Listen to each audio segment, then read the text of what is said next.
చేయాలా ఏమన్నా అంటే కోపం గాని మనసులో ఒకటి పెట్టుకొని మందిని గోసవుచ్చుకునుడు న్యాయమేనానుల్లా మీరే చెప్పుర్రి.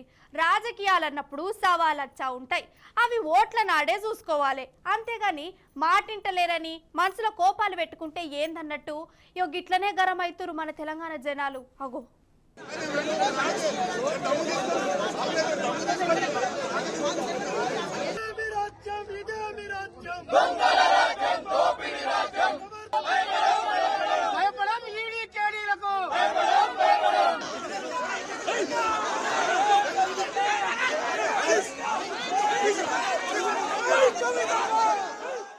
మన ఎమ్మెల్సీ కవితక్కను గా ఈడీ వాళ్ళు అరెస్ట్ చేసిరోళ్ళ. అసలైతే శుక్రవారం నాడు మన తెలంగాణకు మోడీ వస్తాడు, కానీ మోడీ సార్ కంటే ముందే ఈడీ వాళ్ళు వచ్చిర్రు. కవితక్క ఇంట్లోకి పోయి చెకింగులు చేసిర్రు. ఇక చీకటి వడంగానే ఇక అరెస్ట్ చేస్తున్నామని ఢిల్లీకి పారని చెప్పిర్రోళ్ళ. ముందుగానే విమానం టికెట్లు కూడా బుక్ చేసిరట ఢిల్లీకి తీసుకుపోయేదందుకు. అంటే అరెస్ట్ చేయాలని ముందే డిసైడ్ అయ్యి వచ్చినట్టు కొడతలేదా? ఇక కవితక్కింటికి ఈడీ వాళ్ళు వచ్చిరని ఎరకౌడుతోనే మన రామన్న హరీష్ అన్న బీఆర్ఎస్ లీడర్లు వచ్చిరోళ్ళ. మరి చెకింగ్లు ఓడిచినాక ఇంట్లోకి రానియాలే కదా ఆఫీసర్లు. ఊహో మీరెవ్వరు లోపలికి రావద్దని అనుడట. ఇంకో దిక్కు సుప్రీంకోర్టులో కూడా ఈ ఈడీ వాళ్ళు చెప్పే మేము అరెస్టు చేయమని. మరి అక్కడ అట్లన్నాక ఇప్పుడు ఇక్కడ ఇట్లా చేసుడేంది? పెద్ద కోర్టుకి ఇచ్చిన మాట తప్పుడేనా అని మన రామన్న వాళ్ళను నిలదీసిండుల్లా.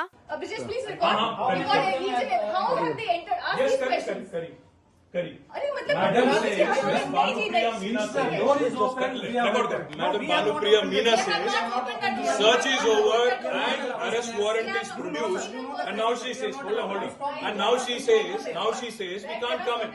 Family cannot come in, and she also says that she has no transit warrant, she cannot produce before a magistrate, but she wants to make a case.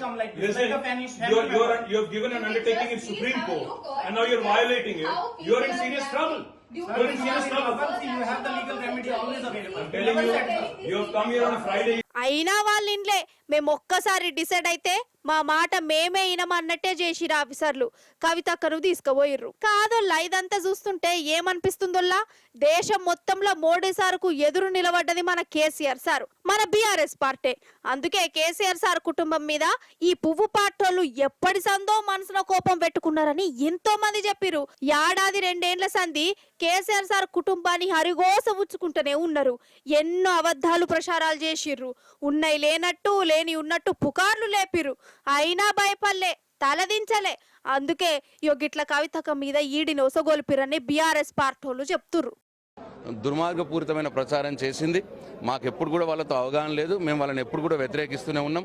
Fascist అని చెప్పి సీఎం గారు, మా ముఖ్యమంత్రి, మాజీ ముఖ్యమంత్రి గారు కేసీఆర్ గారు, మా పార్టీ అధ్యక్షులు నరేంద్ర మోడీ అన్న సంగతి కూడా తెలుసు. కాబట్టి డెఫినెట్గా వాళ్ళు కేసీఆర్ టీఆర్ఎస్ పార్టీని మొత్తంకే అంతమొందించాలి అనే ఒక దుష్టపూరితమైన, కుట్రపూరితమైన, ఇవాళ తెలంగాణ నుంచి ఒక గొంతు ఉండకుండా చేసే విధంగా రేపు పొద్దున కాంగ్రెస్ పార్టీని ఎట్లన్నా ఏమన్నా చేయొచ్చు. ఈ బీఆర్ఎస్ పార్టీ ఉంటే తెలంగాణలో కంట్రోనల్స్ లాగా ఉన్నది.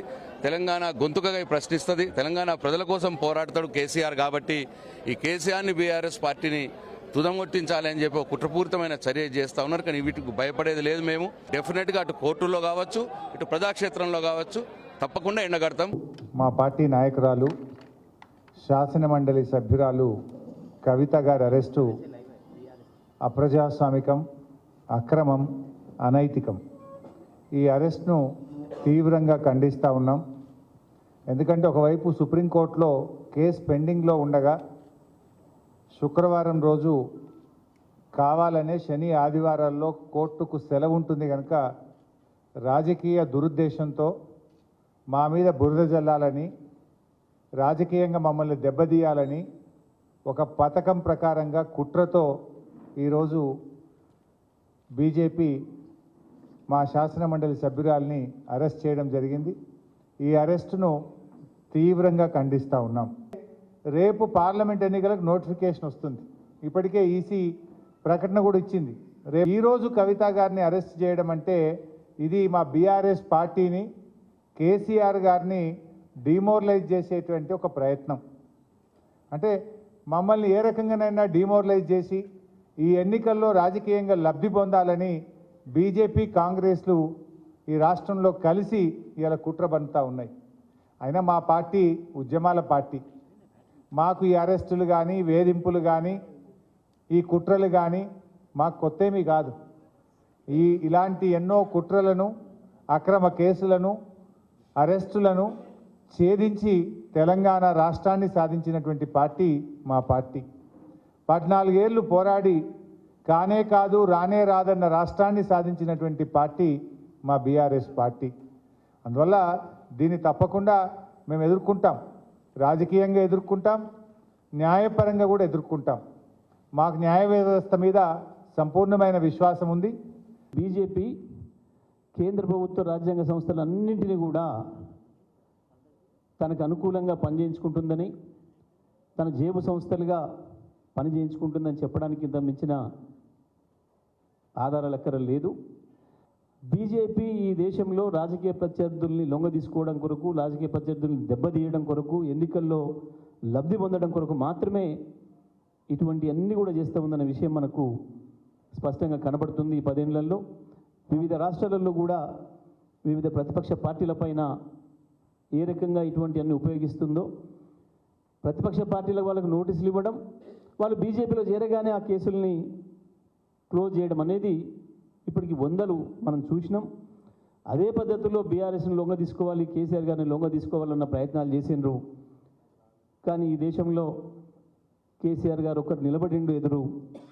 ఇప్పుడు ఇంకా మిగతా వాళ్ళు కూడా ఎదురు నిలబడ్డ వాళ్ళపైన ఎట్లయితే చేస్తున్నారో దుర్మార్గాలు, దౌర్జన్యాలు, అదే పద్ధతుల్లో ఇవాళ మా పైన కూడా చేసినారు తప్ప కవిత గారు తప్పకుండా నిర్దోషిగా తిరిగి బయటకు వస్తారు, అందులో సందేహం ఏం లేదు.